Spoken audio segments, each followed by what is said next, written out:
સ્થિતધીહિ Kim પ્રભાષેત કિમાસીત વ્રજેત Kim. હે ભગવાન, આ સ્થિત પ્રજ્ઞ, આવા જ્ઞાની પુરુષો, આવા પ્રજ્ઞા પુરુષો,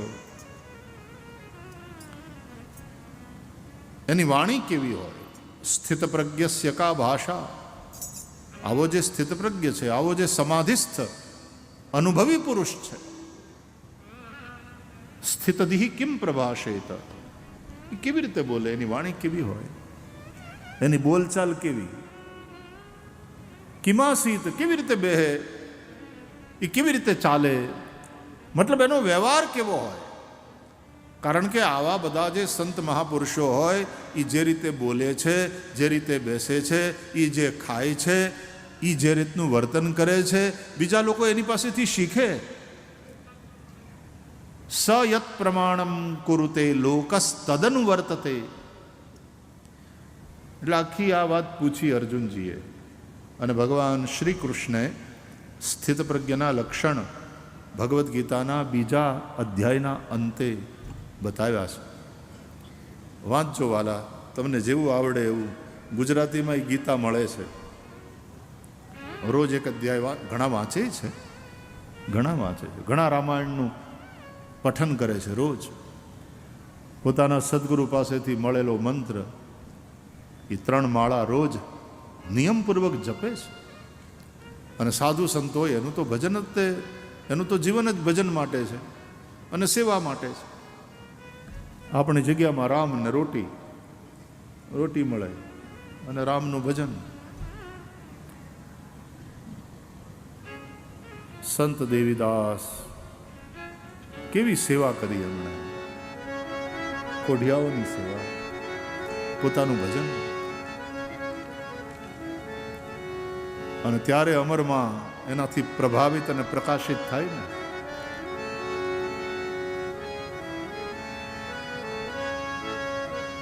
તમને સિદ્ધરે એ જાણીને અમે સેવિયા.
આવો સ્થિત ધી એટલે બુદ્ધિ, જેની બુદ્ધિ એક સ્થિર થઈ ગઈ, એક નિશ્ચયમાં સમાધિસ્થ છે, આવો જોગી એની ભાષા એનો વ્યવહાર, એની બોલચાલ, બોલ મેં તોલ હોતા હૈ.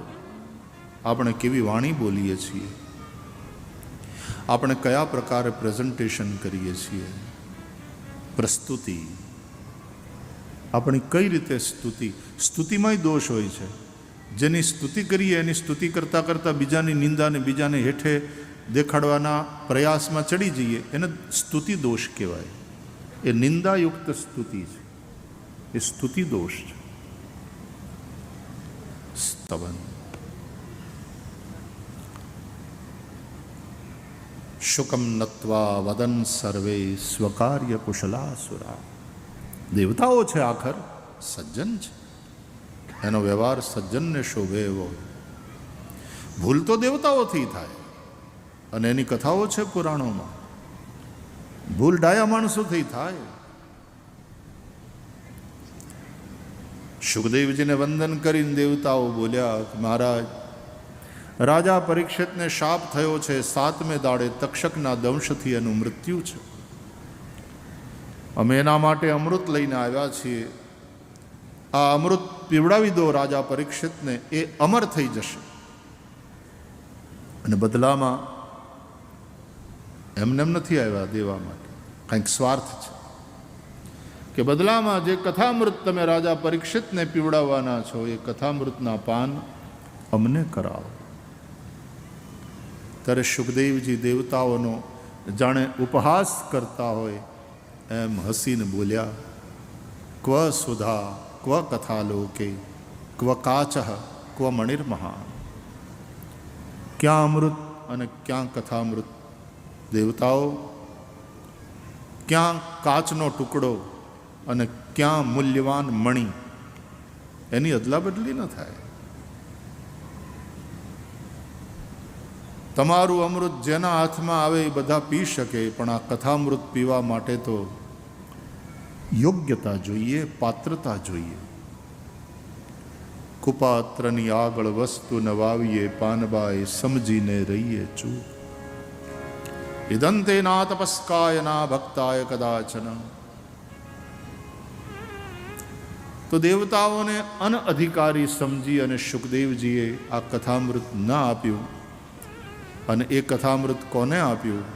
બોલે જે અધિકારી છે, જે સુપાત્ર છે એવા રાજા પરીક્ષિતને.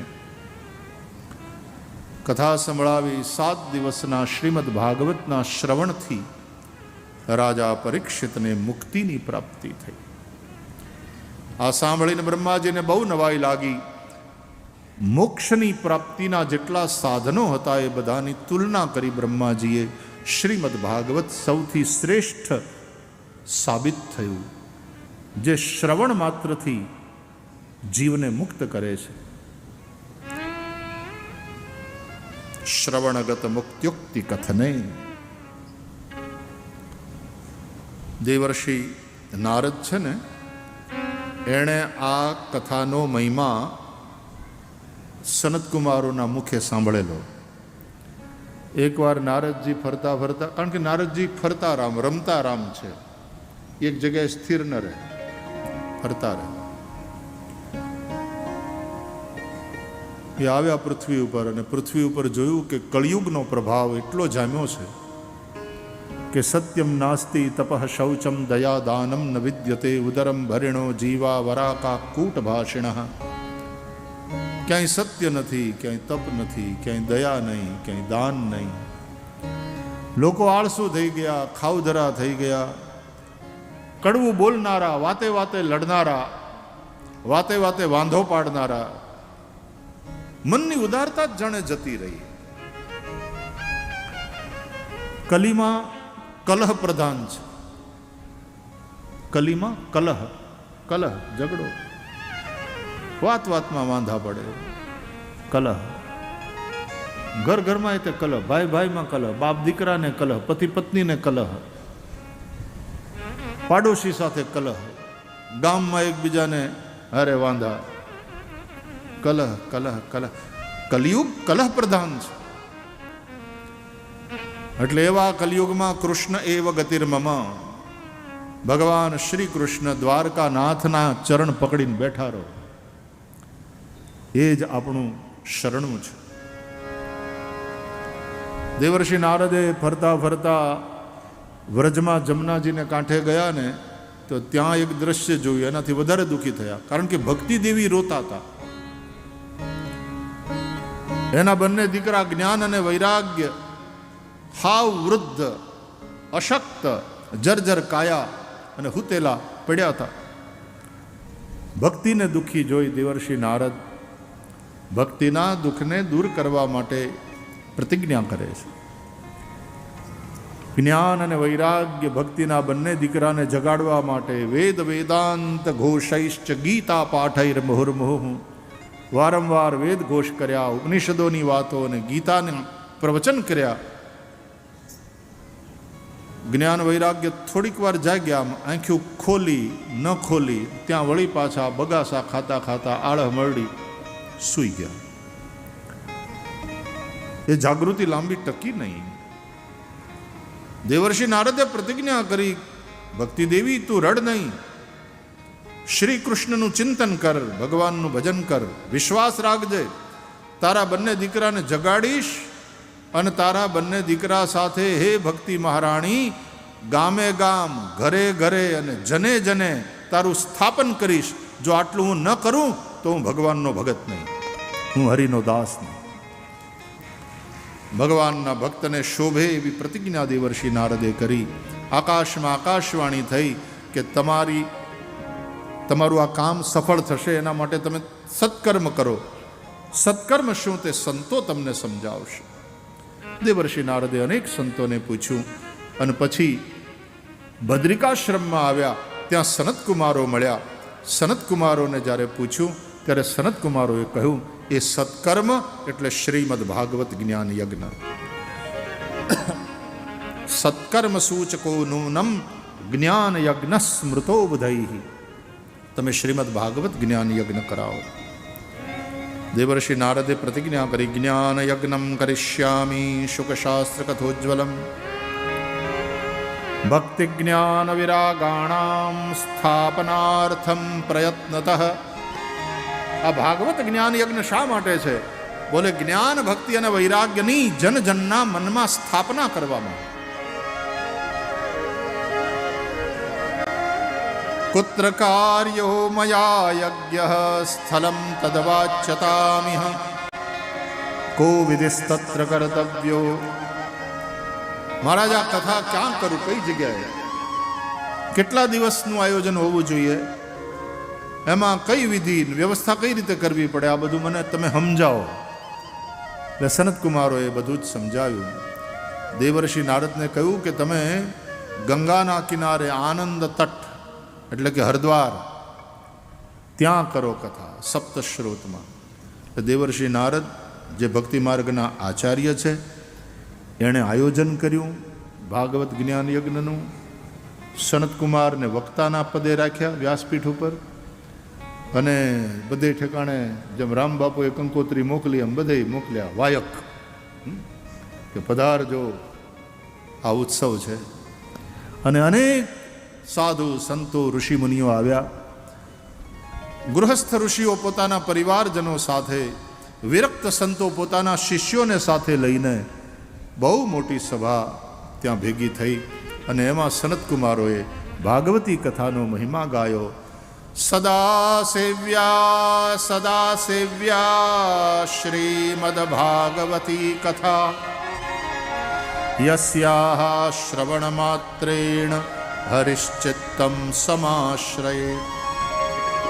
ભાગવતની કથા નિત્ય સાંભળો, નિત્ય સેવન કરો, જેનું શ્રવણ કરવા માત્રથી ચિત્તમાં શ્રી હરિનો આવિર્ભાવ થાય છે, મનમાં ભગવાન પ્રગટે, આનંદગણ નારાયણનું પ્રાગટ્ય થાય.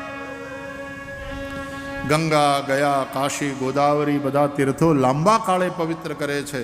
શ્રીમદ ભાગવત શ્રવણ માત્રથી પવિત્ર કરે છે. આમ ભાગવતનું મહાત્મ્ય સનતકુમારો ગાતા હતા, સંભળાવતા હતા અને એમાં એક આશ્ચર્ય થયું. હરિનામ સંકીર્તન કરતા કરતા એક સંઘ આવ્યો ત્યાં કથામાં. શ્રી કૃષ્ણ ગોવિંદ હરે મુરારે હે નાથ નારાયણ વાસુદેવ કીર્તન કરતા કરતા બધા આવ્યા. નારદજીએ જોયું કોણ આવ્યું. આવે ને બધા સાધુ સંતો બધા પધારે કથા દરમિયાન, ત્યાં કોણ આવ્યું?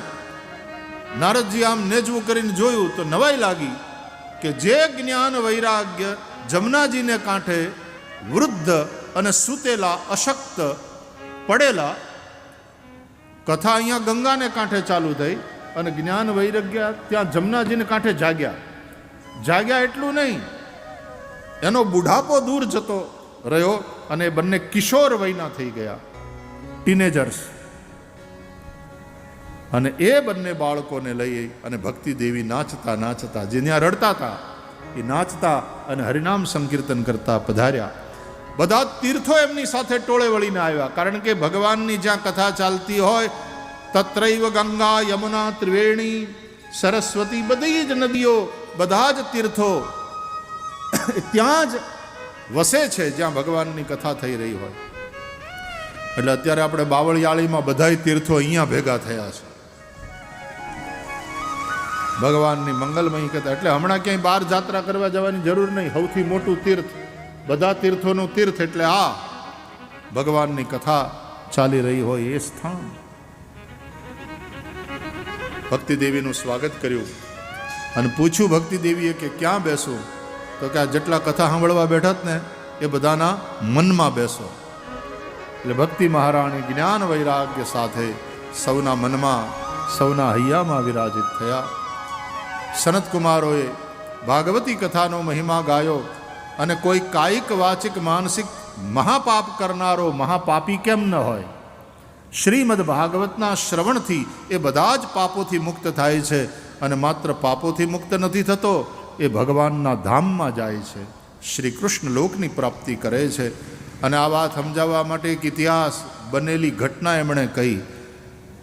અને એમાં આત્મદેવ બ્રાહ્મણનો દીકરો ધુંધુકારી, જે બ્રાહ્મણનો દીકરો થઈને બગડેલો અને એણે એટલા બધા પાપ કરેલા કે મર્યા પછી, એક તો કમોતે મર્યો અને મર્યા પછી પ્રેત થયો. એ પ્રેત યોનિને પ્રાપ્ત થયેલા ધુંધુકારીની સદગતિ માટે સૂર્યનારાયણની પ્રેરણાથી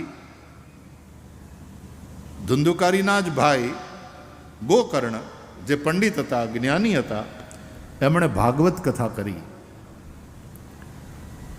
એ વાયુરૂપધારી પેલો પ્રેત ધુંધુકારી કથા સાંભળવા આવ્યો. એને બેહવા માટે બીજી કોઈ જગ્યા નહોતી, વાયુરૂપધારી હતો ને, એટલે ત્યાં એક 7 ગાંઠવાળો વાંસડો હતો. એ વાંસમાં વાયુરૂપે એણે પ્રવેશ કર્યો.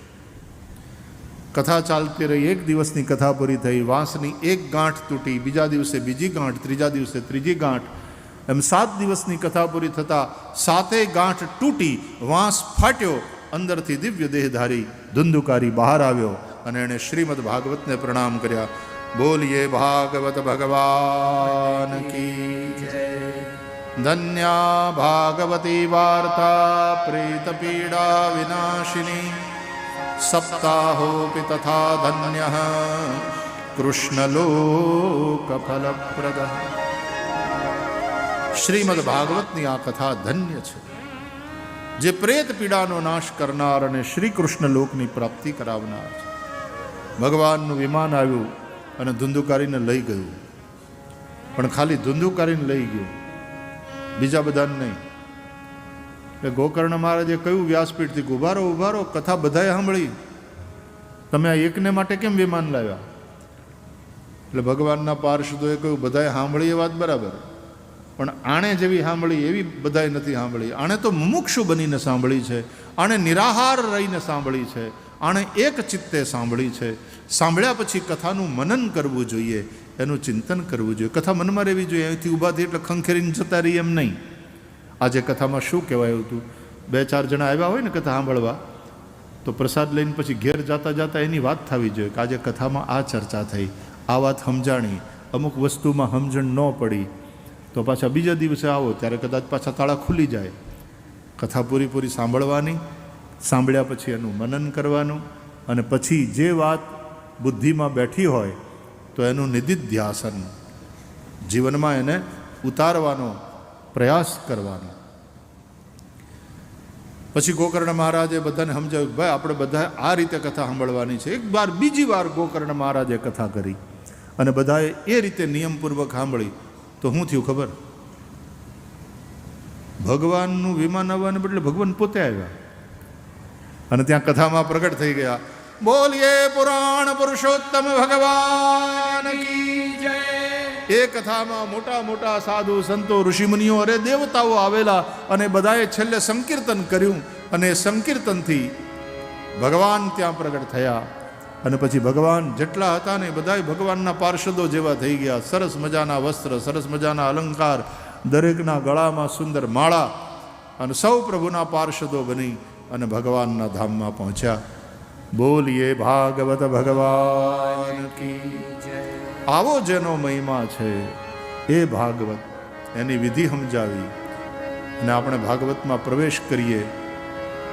ઓમ શ્રી પરમાત્મને નમઃ. જન્માદ્યસ્ય યતોન્વયાદિતરતશ્ચાર્થેષ્વ વિઘ્નસ્વરાટ તેને બ્રહ્મ હૃદાય આદિ કવયે મુહ્યન્તિ યત્સૂરયઃ તેજો વારી મૃદામ યથા વિનિમયો યત્ર ત્રિસર્ગો મૃષા ધામ્ના સ્વેન સદા નિરસ્તકુહકમ સત્યમ પરમ ધીમહિ. સત્યમ પરમ ધીમહિથી ભાગવતની યાત્રાનો પ્રારંભ કરાયો. પહેલાં મહાત્મ્ય અને પછી જેનું મહાત્મ્ય સાંભળ્યું એની કથાની યાત્રા. આપણે આ મંગલાચરણના શ્લોક દ્વારા શ્રીમદ ભાગવતમાં પ્રવેશ કર્યો.